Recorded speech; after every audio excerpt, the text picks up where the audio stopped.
కలశ యాత్రను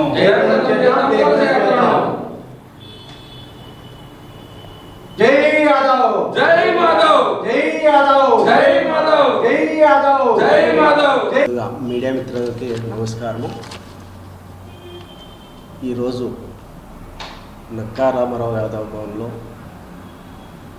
యాదవ్ సంఘం ట్రస్ట్ జిల్లా నాయకుల ఆధ్వర్యంలో ప్రెస్ మీట్ ఏర్పాటు చేయడం జరిగింది. ముఖ్య ఉద్దేశం రాజ్ కలశ యాత్ర ఢిల్లీ నుండి బయలుదేరి ప్రతి రాష్ట్రము ఉత్తరప్రదేశ్, మధ్యప్రదేశ్, రాజస్థాన్, కేరళ, తమిళనాడు, కర్ణాటక, ఆంధ్ర మొత్తం ఇండియా మొత్తం యాదవ సోదరులంతా యాత్ర ప్రారంభం జరుగుతుంది.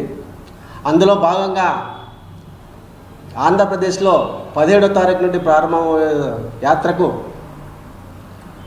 రాష్ట్రంలో ఉండే యాదవులందరూ సంఘీభావం తెలుపుతూ, అదేవిధంగా 21వ తారీఖు అనంతపురంలోకి యాత్ర ప్రారంభం సందర్భంగా జిల్లాలో ఉండే యాదవులందరూ ఈ యాత్ర సంఘీభావం తెలుపుతూ జయప్రదం చేసుకోవాల్సిగా కోరుచున్నాం. యాదవులు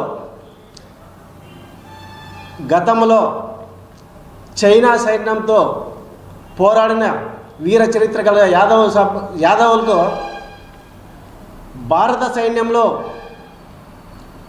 తగిన గుర్తింపు ఇవ్వాలని యాదవ్ రైజింగ్ యాదవులకి ఈ ఇండియా గవర్నమెంట్ గుర్తింపు ఇవ్వాలని చెప్పి అందులో భాగంగానే డిమాండ్ చేస్తూ ఈ యాత్ర కొనసాగడం జరుగుతుంది. సోమవారం రోజు 21వ తారీఖు సోమవారం ఉదయం 10 గంటలకి తపోవనం సర్కిల్కి యాత్ర స్టార్ట్ అవుతుంది. జిల్లాలో ఉంటే యాదవ సోదరులందరూ వచ్చి ఈ యాత్ర జయప్రదం చెప్తూ అక్కడి నుండి మన నక్కా రామారావు భవన్కి తీసుకొచ్చి ఇక్కడ మీటింగ్ జరుపుతాం.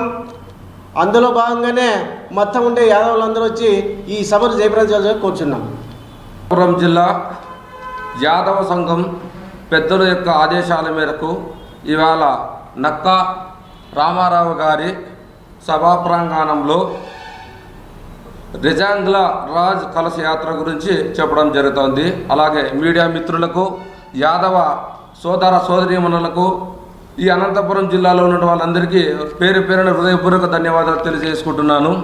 ఈ రెజాంగ్ల రాజ్ కలశ యాత్ర అనే వర్డ్ ఎక్కువగా ఉత్తర భారతదేశం నుంచి ఉంటుంది, దక్షిణ భారతదేశం తక్కువగా ఉంటుంది.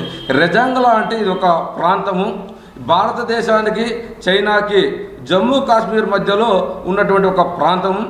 అలాంటి ఆ ప్రాంతం అనేది -30 డిగ్రీలో ఉంటుంది. ఆ -30 డిగ్రీలోన 124 మంది అహీర్ రెజిమెంట్. అహీర్ అంటే పశు పోషకుల కింద వస్తారు. అహీర్ అంటే ధైర్యవంతుడు, భయం అంటే తెలియనివాడు, వారిని అహీర్లు అంటారు. అలాంటి అహీర్ రెజిమెంట్ ఉన్న వాళ్ళు ఆవేళ 124 మంది భారతదేశానికి చెందిన అహీర్ రెజిమెంటు, దాదాపు 5,000 మంది చైనా సైనికుల మధ్య యుద్ధం అనేది జరిగింది. మరి ఆ యుద్ధం అనేది రాత్రి సమయంలో జరిగింది, తెల్లవారుజామున. ఆ యుద్ధ పోరాటంలోన 124 మంది యాదవులలో 114 మంది మరణించడం జరిగింది. అటువైపు చైనాలోన 1,313 మంది వాళ్ళు మరణించడం జరిగింది. అలాంటి యుద్ధం ఎలా జరిగిందప్ప అంటే 303 గన్నులు అయిపోయిన తర్వాత కత్తులు అయిపోయిన తర్వాత రాళ్ళు అయిన తర్వాత ముష్టి యుద్ధాలతో భయంకరమైనటువంటి యుద్ధం జరిగింది. ఆ యుద్ధం గురించి వర్ణించాలంటే చెప్పడానికి మాటలు చాలవు, చూడడానికి కళ్ళ చాలవు, వినడానికి చెవులు చాలవు, అంత భయంకరమైన యుద్ధం జరిగింది. ఆ యుద్ధం ఇలా జరిగిందని చెప్పి ఒకరోజు చెప్పిన తర్వాత కూడా ఈ భారత ప్రభుత్వం వీళ్ళు నమ్మలేదు. 3 నెలల తర్వాత గొర్రెల కాపరి వెళ్ళి చూస్తే ఆ భయంకరమైన దృశ్యాన్ని చూసి ఈ భారతదేశంలో ఉన్నటువంటి వాళ్ళకి విశేష తెలిపితే అప్పుడు వాళ్ళు పోయి చూసినారు. మంచులో ఎట్లా ఉన్న శవాలు అట్లనే ఉన్నాయి, పాడైపోలేదు. అటువంటి భయంకరమైన యుద్ధం జరిగింది. ఆ వేళ వాళ్ళు ఆ పోరాటం చేశారు కాబట్టి లదాఖ్ అనేటువంటి ప్రాంతం ఇంకా ఇవాళ కూడా ఈ భారతదేశంలో ఉంది. అలాంటి రెజిమెంట్ను తిరిగి పునరుద్ధరించాలా, కొనసాగించాలని చెప్పి ఇవాళ ఈ భారతదేశంలో 1,00,000 కిలోమీటర్ల మేరగా యాత్ర చేయడం జరుగుతూ ఉంది.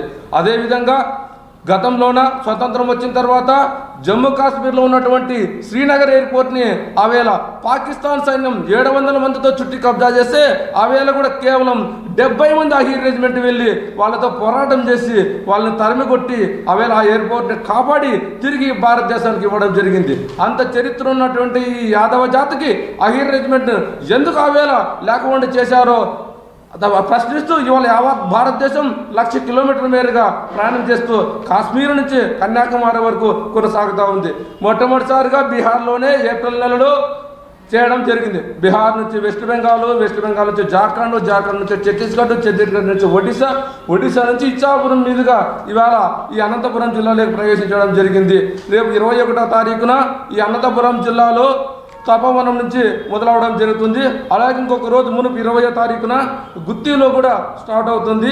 కనుక ప్రతి ఒక్క యాదవ సోదరి మనలందరూ తెలియజేయడం విషయం ఏమంటే నేను ఒకటే చెప్తా ఉన్నాను, మహిళలకు కూడా చెప్తా ఉన్నాను, మహిళలకు కూడా విపరీతమైనటువంటి శక్తి సామర్థ్యాలు ఉన్నాయి ఈ దేశంలోని యాదవ మహిళలకు. ఒకటే చెప్తా ఉన్నాను, మీ అందరికీ తెలిసినటువంటి విషయం ఏమంటే జిజియాబాయి. ఎవరు ఈ జిజియాబాయి అంటే మీ అందరికీ తెలుసు, ఛత్రపతి శివాజీ వారి యొక్క తల్లి. ఆ జిజియాబాయి గారు వాళ్ళ తాతగారి నుంచి కావచ్చు, వారి తండ్రి గారి నుంచి కావచ్చు, వారి భర్త గారి గురించి కావచ్చు, వారి కొడుకు గురించి కావచ్చు, మనవడు కావచ్చు, మునిమనుడు గురించి కావచ్చు, 6 తరాలుగా ధైర్యాన్ని నూరిపోసినటువంటి వీర మహిళ జిజియాబాయి. ఆవేళ ఆమె ఒక పుత్రుడు మొఘలం నుంచి భారతదేశానికి స్వతంత్రాన్ని సంపాదిస్తే ఈ యాదవులు కూడా భారతదేశం కోసం ఈ యుగంలో ఈ కాలంలో కూడా ఎంతోమంది పోరాటం చేయడం వల్లనే ఈ భారతదేశంలో స్వతంత్రం అనేది వచ్చింది. మళ్ళీ ఇన్ని సంవత్సరాలు జరిగినా కూడా దశాబ్దాలు గడిచిపోయినాయి, శతాబ్దాలు గడిచిపోయినాయి, యుగాలు గడిచిపోయినాయి, అయినా కూడా యాదవ చరిత్ర మాత్రం అంతరించిపోయేదానికి వీలు లేదు. సూర్యచంద్రులు ఉన్నంత వరకు ఈ యాదవ చరిత్ర ఉంటుంది. కనుక ఈ రెజాంగ్లా యాత్రలో ప్రతి ఒక్కరూ భాగమయ్యి పాలు పంచుకొని ఆ యొక్క యాత్రను విజయవంతం వైపు నడిపించాలని చెప్పి ప్రతి ఒక్కరూ అడుగులో అడుగు వేస్తూ చేతిలో చేయి కలిపి నడిపించాలని చెప్పి ఈ అనంతపురం జిల్లా యొక్క యాదవ సోదరీమణులకు, ఎంప్లాయీస్కు, ఉద్యోగస్తులకు, యువకులకు, మహిళలకు, కార్మికులకు, కర్షకులకు, ప్రెస్సులకు, ఉద్యోగస్తులకు, పోలీస్ సిబ్బందికి అందరికీ పేరున తెలియజేసుకుంటూ నా యొక్క హృదయపూర్వక ధన్యవాదాలు తెలియజేసుకుంటున్నాను. జిల్లా యాదవులకు మరియు ఉద్యోగ సంఘ నాయకులకు మరియు ఉద్యోగస్తులకు మరియు యూత్ సంఘానికి ముఖ్యంగా విన్నవించడం ఏమనగా అనంతపురం జిల్లాకు రైజింగ్ లా రాజ్ కళాశ యాత్ర విచ్చేయుచున్నది. రథయాత్ర ఈ నెల 21వ తేదీ 10 గంటలకి తపోనగర్ సర్కిల్ నుంచి స్టార్ట్ అయ్యి మన నక్కా రామారావు యాదవ్ భవన్లో సమావేశం ఏర్పాటు జరుగుతుంది. కావున జిల్లాలోని యాదవులు, మహిళలు మరియు ఉద్యోగులు అందరూ ఈ కార్యక్రమానికి హాజరై విజయవంతం చేయవలసిందిగా కోరుచున్నాం.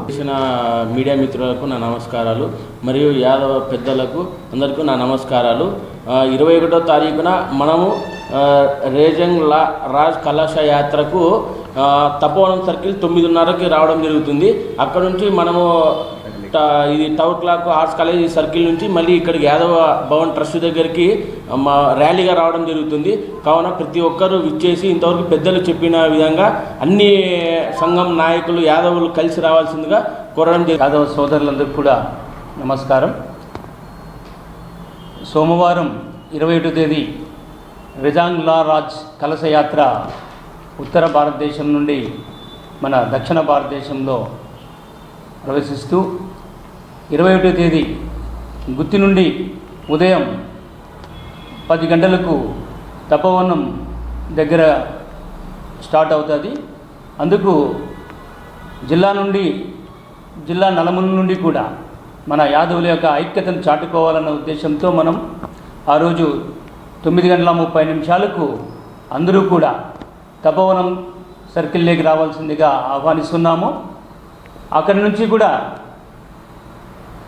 దాదాపు 40-50 మంది ఆ కలశయాత్రలో పాల్గొంటూ ఉన్నటువంటి వారికి స్వాగతం పలుకుతూ మనం అందరూ కూడా టౌన్ క్లాక్, అదేవిధంగా సప్తగిరి సర్కిల్, అక్కడి నుంచి మన నక్కా రామారావు యాదవ్ భవన్ దగ్గరకు ఆ యాత్రను మనం స్వాగతిస్తూ ఇక్కడ పెద్ద మహాసభ ఒకటి ఏర్పాటు చేసుకొని మన యాదవుల ఐక్యతను చాటుకోవాల్సినటువంటి అవసరం ఈ సందర్భంగా ఉంది. కాబట్టి జిల్లాలో ఉన్నటువంటి యాదవులందరూ కూడా ఆ రోజు తప్పకుండా ఈ కలశయాత్రను జయప్రదం చేయవలసిందిగా నక్కా రామారావు యాదవ్ ట్రస్ట్ మరియు యాదవ్ ఉద్యోగుల సంఘము, యాదవుల సంక్షేమ సంఘము, అందరూ కూడా ప్రతి ఒక్కరిని పేరు పేరున ఆహ్వానిస్తుంది.